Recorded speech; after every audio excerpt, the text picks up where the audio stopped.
À Vitré en Bretagne. Pourquoi êtes-vous allé à Vitré en Bretagne? Parce que cette ville ne connaît pas la crise, ne connaît pas le chômage. On a voulu savoir effectivement quel était son secret, ce que vous avez trouvé. Oui, on a bien cherché, on a fait un reportage à pied parce que c'est la pénurie d'essence en ce moment en Ille-et-Vilaine. Et quand on fait un reportage sur l'emploi dans une ville, où va-t-on? À Pôle emploi, forcément. Alors, on n'appelle pas ça Pôle emploi, on dit la maison de l'emploi et de la formation parce qu'à l'intérieur, il n'y a pas que Pôle emploi. Là, vous avez une structure qui s'appelle le service insertion, qui est le CIO, le centre d'information et d'orientation. Donc là, la chambre d'agriculture, la mission locale, donc qui s'occupe plus particulièrement des jeunes. Donc là, c'est des conseillers dédiés aux services aux entreprises. Voilà, on ne pas trop la musique. Oh bah c'est musique de... Excusez-nous. C'est la musique bretonne. Non mais c'est pour vous montrer la visite, c'est pour vous montrer qu'il y a plein de services qui d'habitude sont séparés et qui là se retrouvent sous le même toit. C'est pas la musique à la maison de l'emploi. Non, c'était une musique ajoutée pour animer un petit peu cette visite. Et pourquoi donc mettre sous le même toit, par exemple, je sais pas moi, les conseillers qui suivent les jeunes face aux conseillers Pôle emploi? Bien, exemple concret. Ma collègue Virginie de Pôle emploi me dit tiens, j'ai telle offre pour un commerce de Vitré, commerce de vêtements. Et donc je lui dis c'est vraiment bizarre. Moi j'ai une jeune qui est passée ce matin en me disant voilà, moi je recherche un emploi dans ce domaine, est-ce qu'il y a quelque chose? Et donc là on va faire le lien. On est plus réactif globalement. Je pense que pour les personnes c'est beaucoup plus fluide et plus rapide.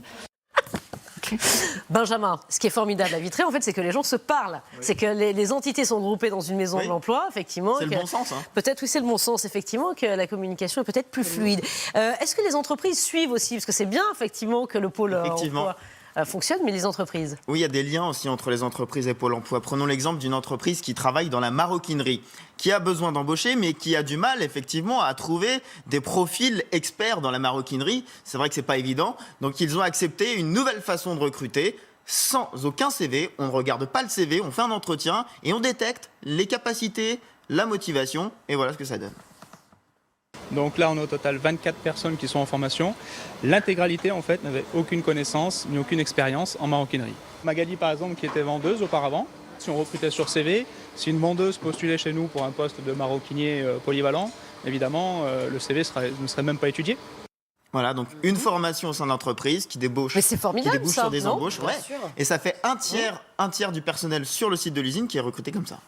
Bon, mais est-ce que les entreprises restent sur le territoire? Je crois qu'au niveau de l'industrie, c'est pas toujours évident. C'est pas toujours évident. Et là, il y a un autre acteur dont on n'a pas encore parlé, c'est l'élu local. On est allé voir le maire de Vitré, Pierre Méhaignerie, qui est en poste depuis 1977 et qui nous montre justement un article de 1976 dans lequel on nous dit Vitré, ville au fort taux de chômage, attractivité économique en berne. Qu'est-ce qui s'est passé en 40 ans? Eh bien, une politique pro-entreprise assumée.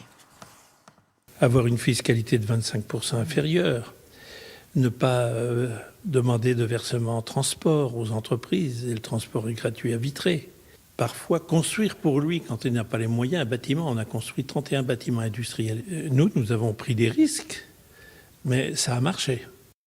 Alors effectivement, pour faire cette politique pro-entreprise, derrière, il faut une discipline budgétaire sur d'autres sujets. Là, il est resté flou un peu sur l'économie qu'il a fait. Vous ne savez pas là où il rogne, non, les dépenses. Un peu surtout, j'ai cru comprendre. Mais en tout cas, son objectif maintenant, c'est 4%. Il est à 4,6%. Le chômage, c'est juste la moitié du niveau français, moins de la moitié, donc c'est quand même pas mal. Et surtout, aujourd'hui, ces investissements deviennent des revenus, puisqu'il y a des taxes, il y a des locations sur les bâtiments qu'il a fait construire pour les entreprises. Voilà, donc c'est peut-être un modèle. C'est peut-être à appliquer dans d'autres villes en France. En tout cas, voilà, on voulait vous donner cette idée. 7h44.